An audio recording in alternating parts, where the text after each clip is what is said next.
Assalamualaikum warahmatullahi wabarakatuh. Perkenalkan, nama saya Pris Anang Bayu Ramadan dari kelas B2 Manajemen Pemasaran dengan NIM 2061107.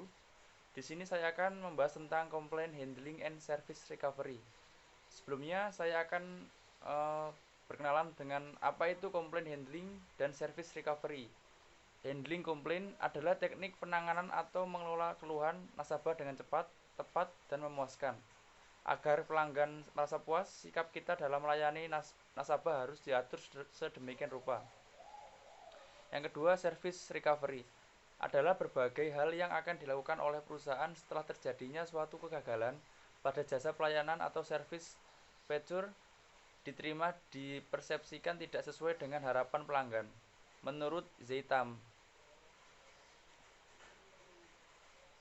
kenapa customer mengeluh? Keluhan adalah salah satu bagian dari ekspresi negatif yang dihasilkan karena ketidakpuasan atau ketidaksesuaian kenyataan dengan keinginan seseorang.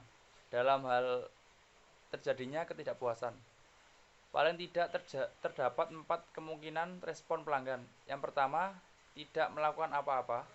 Artinya mereka tidak menyampaikan komplainnya kepada siapapun, namun kebanyakan mereka langsung beralih ke bank syariah lain. Yang kedua, berhenti membeli produk atau menyampaikan word of mouth kepada keluarga, teman, dan orang terdekat, atau private action. Informasi ini biasanya mengalir cepat dan berdampak pada citra perusahaan. Akibatnya perusahaan dapat kehilangan pelanggan potensial maupun pelanggan saat ini.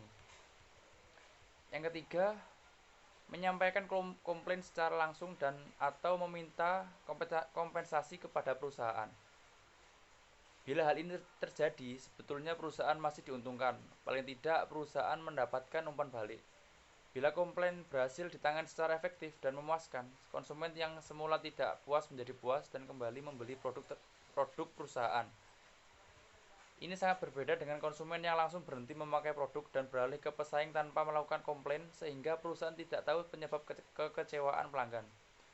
Dan yang keempat, mengadu lewat media sosial atau massa ke lembaga konsumen atau instansi pemerintah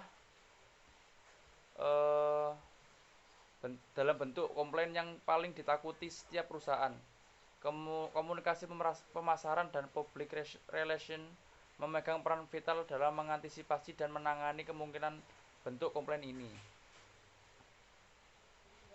Cara menghadapi pelanggan yang komplain.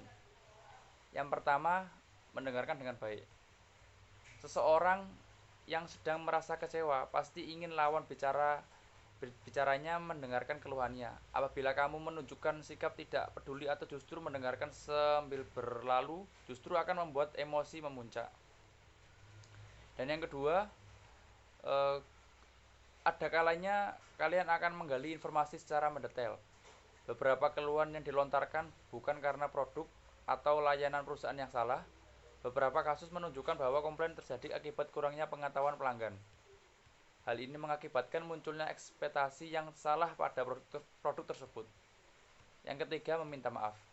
Berusahalah menempatkan diri pada posisi pelanggan yang merasa kecewa apabila kesalahan ada pada produk atau layanan. Sudah sewajarnya jika mengucapkan permohonan maaf atas kekurangan tersebut. Dan yang terakhir, fokus pada masalah dan berikan solusi.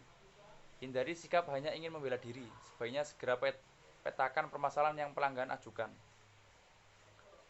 Kemudian fokus agar kedua belah pihak dapat mengungkapkan solusinya versinya sendiri.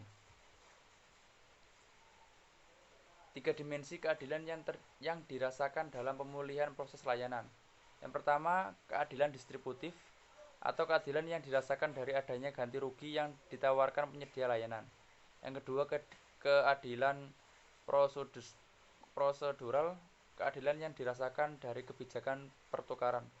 Yang ketiga, keadilan interaksional, cara penyedia layanan merespon keluhan pelanggan. Sekian presentasi dari saya. Apabila ada salah kata, mohon maaf. Wassalamualaikum warahmatullahi wabarakatuh.